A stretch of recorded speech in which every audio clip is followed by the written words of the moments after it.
تو متوکل کو کسی نے کہا کہ کوئی جادوگر آیا ہے. اب جادو عربوں کے لیے سن رکھا تھا کہ کوئی جادو تھا. بابل سے شروع ہوا. بابل حلہ کا پرانا نام ہے, قرآن کے اندر ہے. ہاروت و ماروت, ہاروت و ماروت کا واقعہ سن رکھا ہوگا, نہیں سنا تو پڑھ لیجیے گا. ہاروت و ماروت دو جادوگر تھے بنی اسرائیل کے زمانے میں, جناب سلیمان کے زمانے میں. بے بابل ہاروت و, قرآن کے اندر آئے تھے کہ بابل, حلہ کا پرانا نام بابل, نجف سے 70 کلومیٹر کے فاصلے پہ ہے حلہ شہر, اس کا پرانا نام ہے بابل. قرآن میں بھی لفظ آیا, کہتے ہیں دنیا کی سب سے قدیمی تمدن کا نام, سویلائزیشن کا نام بابل, جہاں نمرود تھا, جہاں جناب ابراہیم علیہ السلام کو نار نمرود میں ڈالا گیا. ذہن میں آ گیا؟ تو اب یہ جادو پرانا تھا, لیکن ایک مرتبہ کوئی بنگال کا یا کہیں ہندوستان کا اس زمانے میں کوئی جادوگر اس کے پاس آیا. اس نے اس کی آزمائش کی, امتحان لیا, دیکھا ہاں واقعی جادوگر ہے. کہا فوراً جاؤ جا کے علی بن محمد کو بلا لاؤ, یعنی امام علی نبی علیہ السلام. کہا جاؤ جا کے علی بن محمد کو بلا لاؤ. ذرا جادوگر سے کہا جب یہ آ جائے نا تو تھوڑا اپنا جادو دکھانا, پتہ چلے انہیں بھی کہ ہمارے پاس جادوگر بھی ہیں. واقعہ ذہنوں میں مجھ صرف اشارہ کرنا ہے. ایک مرتبہ کہا جاؤ جا کے بلا لاؤ علی بن محمد کو. اب وہ جو بیچارہ بلانے گیا وہ سوچ رہا تھا پتہ نہیں کوئی بے بس سا امام ہوگا. امام ہو ہی نہیں سکتا بے بس, اور جو بے بس ہو وہ امام نہیں ہوتا. جس کا بس نہ چلے وہ کیسا امام؟ امام بے کس ہو سکتا ہے, بے بس نہیں ہو سکتا. ایک مرتبہ وہ چلا, سارے درباریوں سے متوکل نے کہا کہ خبردار کوئی ان کے احترام میں کھڑا نہ ہو, کوئی تعظیم نہ کرے. 400-600 افراد, دربار پورا بھرا ہوا تھا, قلعہ موجود ہے, بہت بڑا قلعہ تھا, سب بیٹھے. ایک مرتبہ وہ آدمی شہر میں آیا اور شہر کی ایک گوشے میں, ایک کونے میں ایک گھر تھا. کہا یہ علی بن محمد کا گھر. دروازے پہ دستک دی, کسی خادم نے دروازہ کھولا. کہا کس سے ملنا ہے؟ کہا علی بن محمد سے کام ہے. کہا آؤ لے چلوں. کہا سامنے صحن میں دیکھ رہے وہ جو قبر کے اندر عبادت کر رہے ہیں, رات کے وقت قبر میں عبادت کر رہے ہیں, کہ وہی علی بن محمد ہے. سنیں گے نا حضرات, کہ وہ جو قبر میں عبادت کر رہے ہیں وہ علی بن محمد ہے. اس نے کہا ہم تو دن میں قبر کے پاس نہیں جاتے, یہ رات میں قبر میں عبادت کرتے ہیں. ایک مرتبہ آگے بڑھا, آنے کے بعد امام سے آواز ہے کہ پوچھا انت علی بن محمد, کیا آپ علی بن محمد ہے؟ امام نے کہا میرا ہی نام ہادی ہے. ایک مرتبہ کہا آپ کو متوکل نے دربار میں بلایا, اب میں اپنے انداز سے پیش کروں گا, امام کیسے چلے ہوں گے. اس نے ایک مرتبہ امام سے کہا آئیے میرے ساتھ چلیں. امام نے فوراً قبر سے قدم باہر نکالا, ابا قبا پہن رکھی تھی, ولایت کی قبا اوڑھ رکھی ہوگی, امامت کی ابا لے رکھی ہوگی, سر پہ عصمت کا تاج ہوگا, ہاتھ میں تولا کی تسبیح ہوگی, تورا کا ڈنڈا ہوگا. اب امام علیہ السلام چلنے لگے. اس نے کہا میں آپ کو راستہ دکھاؤں. امام نے کہا ہادی تیرا نام ہے یا میرا نام؟ جیسے ایک مرتبہ امام علیہ السلام نے کہا نا ہادی تیرا نام ہے, اس نے کہا ہادی تو آپ ہیں. امام نے کہا پھر میں راستہ جانتا ہوں. پتہ نہیں لوگ ہیں یا نہیں. ایک مرتبہ امام نے فرمایا کہا میں پھر راستہ جانتا ہوں, دکھانے کی ضرورت نہیں. جو دنیا کو راستے دکھانے آیا ہو وہ ہادی ہوتا ہے, اور جو خود راستے سیکھنے کا محتاج ہو وہ ہادی نہیں ہوتا. امام ایک مرتبہ چلے اور اپنے ہی انداز سے چلتے ہوئے دربار پہنچے. جیسے ہی دربار متوکل کے آئے تو متوکل نے کہا تھا سب سے کوئی احتراماً کھڑا نہ ہو. جیسے امام پہنچے آندھی سی چلنے لگی, خود بخود قلعے کا دروازہ کھلنے لگا, پردہ سر پہ سایہ کرنے لگا, اور سارے درباری خود بخود تعظیم میں کھڑے ہو گئے. خود متوکل اپنے تخت پہ کھڑا ہو کے کہہ رہا تھا فرزند رسول تشریف لائیے, یہ آپ ہی کا حق ہے. میرے تو وڈیرے بھی کہہ گئے اگر آپ نہ ہوتے تو ہم ہلاک ہو جاتے.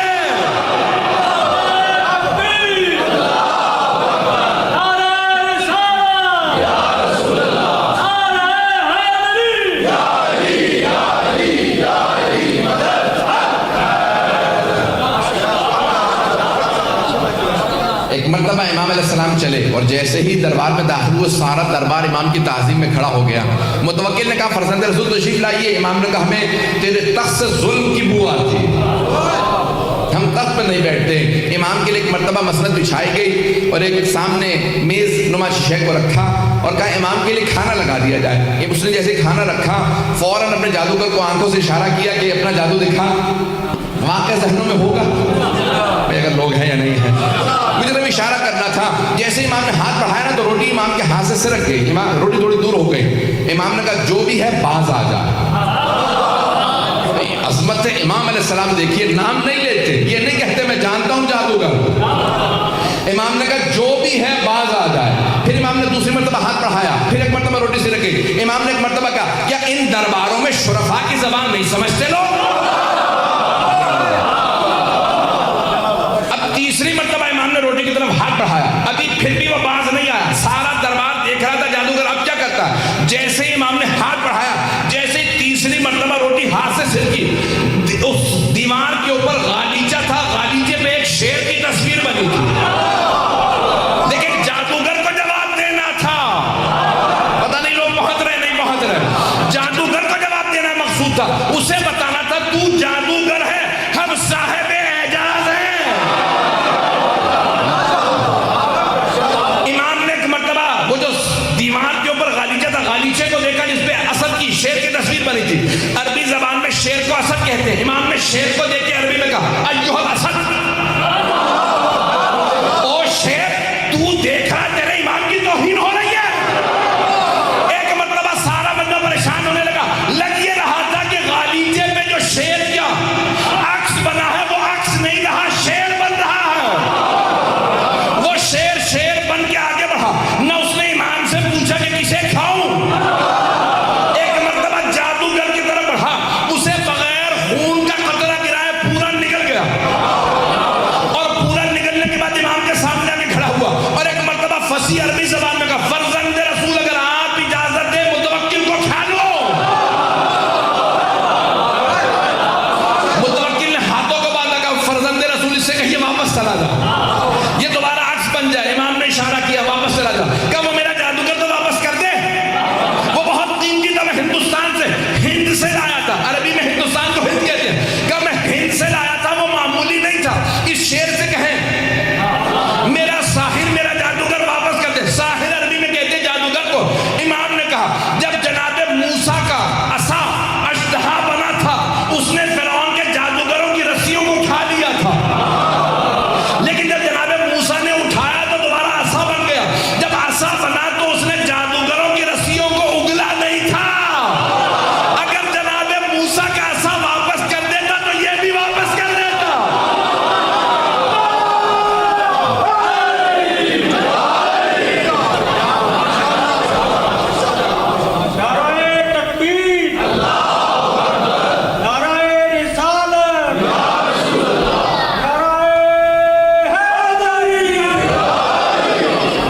توجہ فرمائے ذرا، کہ قرآن میں لکھا ولن تجد فی سنت اللہ تبدیلا، تم اللہ کی روش میں کبھی تبدیلی نہیں پاؤ گے۔ جب وہ عصائے موسیٰ اژدہا نہیں لوٹاتا، سانپوں کو نہیں لوٹاتا، تو یہ بھی پلٹ جائے گا۔ عزیزان گرامی، واقعہ مکمل کر دوں؟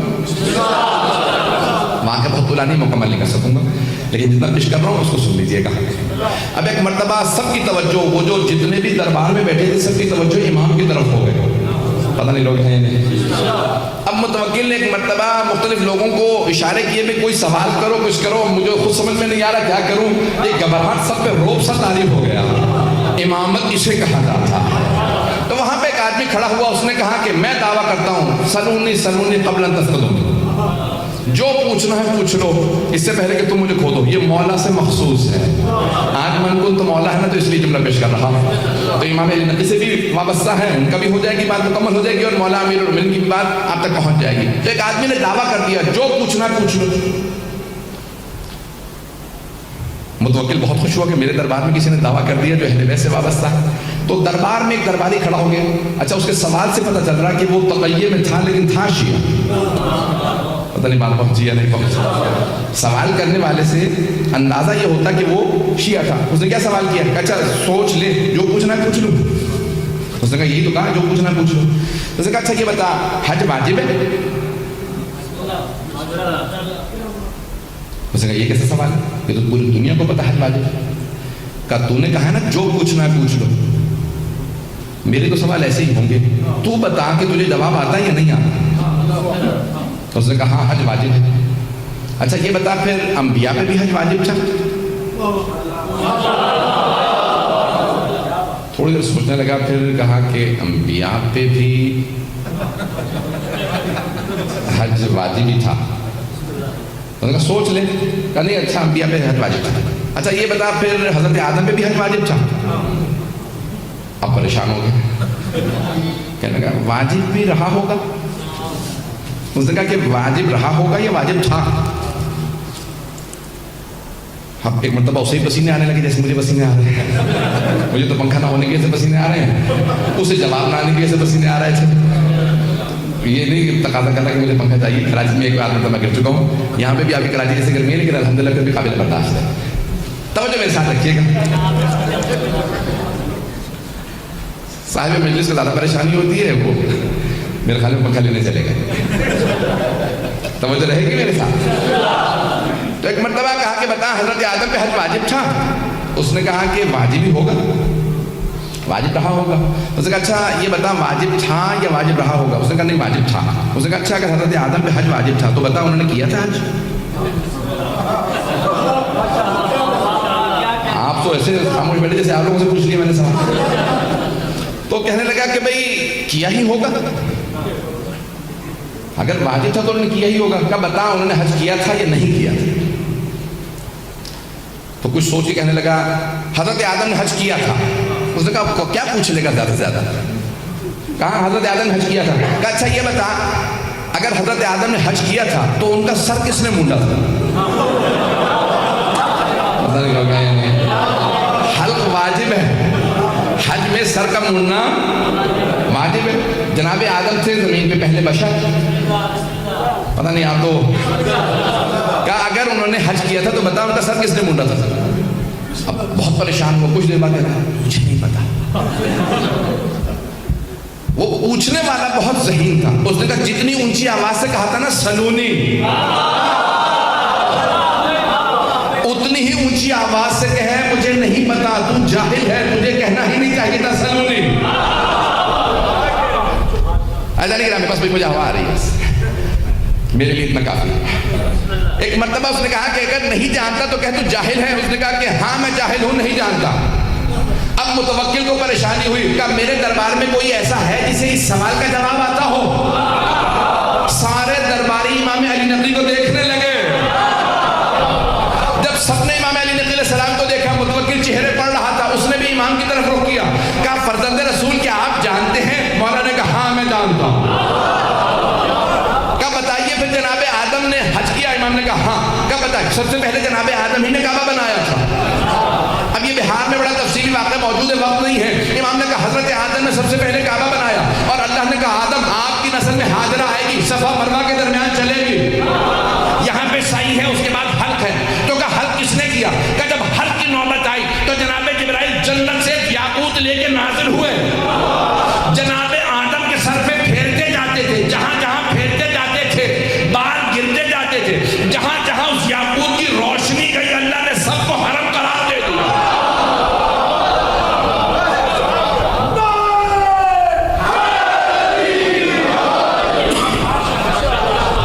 امام نے سب کو حرم قرار دیا. ایک مرتبہ متوکل نے کہا فرزند رسول آپ کہیے سلونی. امام نے کہا کیونکہ میرے جد علی ابن ابی طالب نے کہا تھا اس لیے میں نہیں کہا، لیکن میں ان کے علم کا وارث ہوں، جو پوچھنا ہو پوچھ لو. اللہ نے گرامی وہاں پہ سوال ہوئے، بس بھائی میں نے کہا وقت نہیں ہے، میں انشاءاللہ اگلے مرحلے میں جا رہا ہوں. تو ایک مرتبہ کسی نے سوال کیا بتائیے فرزند رسول یہ فجر کی نماز واجب کیوں ہے؟ فجر کی نماز واجب کیوں ہے؟ کہ جب اللہ نے جناب آدم کو زمین پہ بھیجا تو رات کا وقت تھا.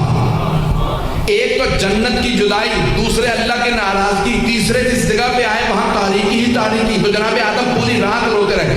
اچانک جیسے ہی صبح صادق ہوئی، زمین کی مشرقی طرف ایک مرتبہ ایک لکیر سے کھینچی جسے صبح صادق کہتے ہیں. تو جناب آدم سمجھ گئے یہاں پہ روشنی آئے گی.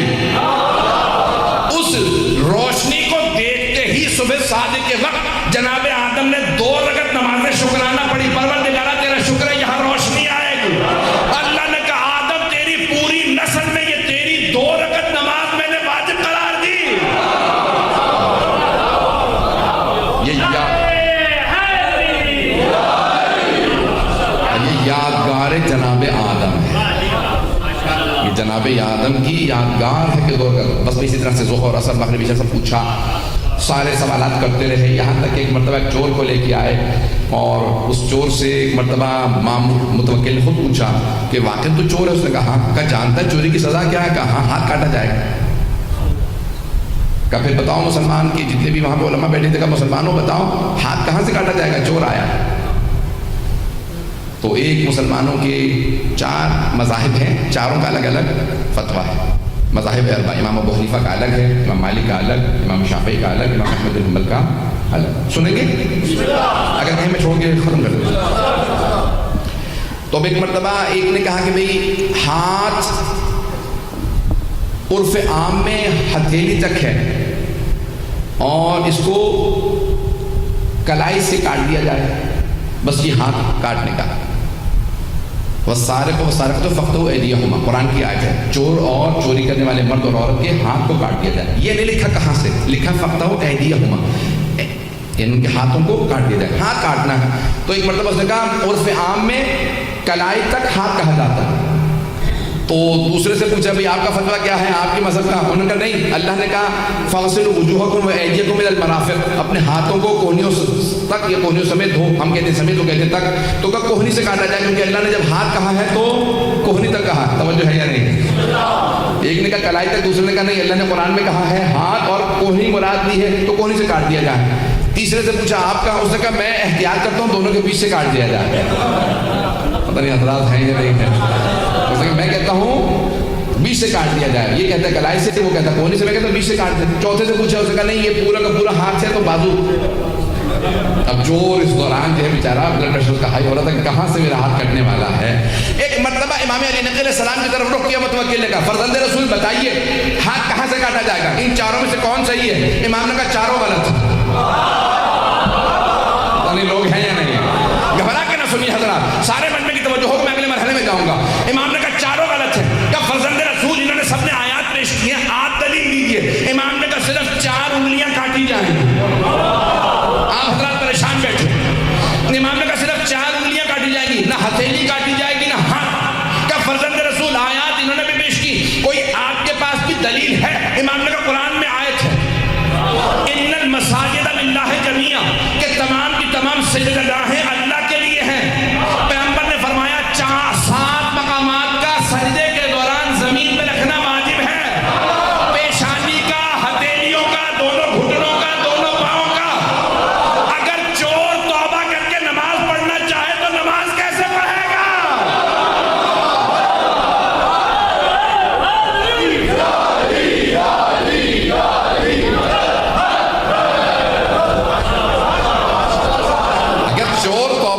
تو ہاتھ نماز کیسے پڑھے گا اگر ہاتھ کٹا ہوا ہوگا؟ تو اس لیے صرف 4 انگلیاں کاٹی جائیں گی۔ پیغمبر نے بھی 4 انگلیوں کا حکم دیا تھا، میرے جد امیر المومنین نے بھی 4 انگلیوں کا حکم دیا۔ ہتھیلی اور انگوٹھا اللہ کے لیے ہے، نماز کے لیے، کسی کو کاٹنے کی اجازت نہیں ہے۔ جانے کی راہ میں پھر امام نے وہاں پہ تفصیل سے بتایا کہ چور اگر کسی تالے کو توڑ کے چوری کرے، کچھ اٹھا کے لے جائے تو ہاتھ نہیں، تعزیر ہے، حد نہیں جاری ہو۔ پتہ نہیں لوگ ہیں یا نہیں؟ حد جاری نہیں ہوگی، تعزیر ہوگی، کوڑے لگیں گے لیکن ہاتھ نہیں کاٹ سکتے کیونکہ اس نے تالا نہیں توڑا۔ تیسرے، اگر وہ یا اس کے بچے بھوکے تھے اور اس نے چوری کی تو ہاتھ نہیں کاٹ سکتے، تعزیر ہوگی کیونکہ جرم کیا ہے، کوڑے لگ سکتے ہیں، جرمانہ ہو سکتا ہے، جیل ہو سکتی ہے، ہاتھ نہیں کاٹ سکتے کیونکہ حاکم پہ واجب ہے کسی کو بھوکا نہ رکھے۔ یہ پاکستان کے حکمرانوں کو بتا دو۔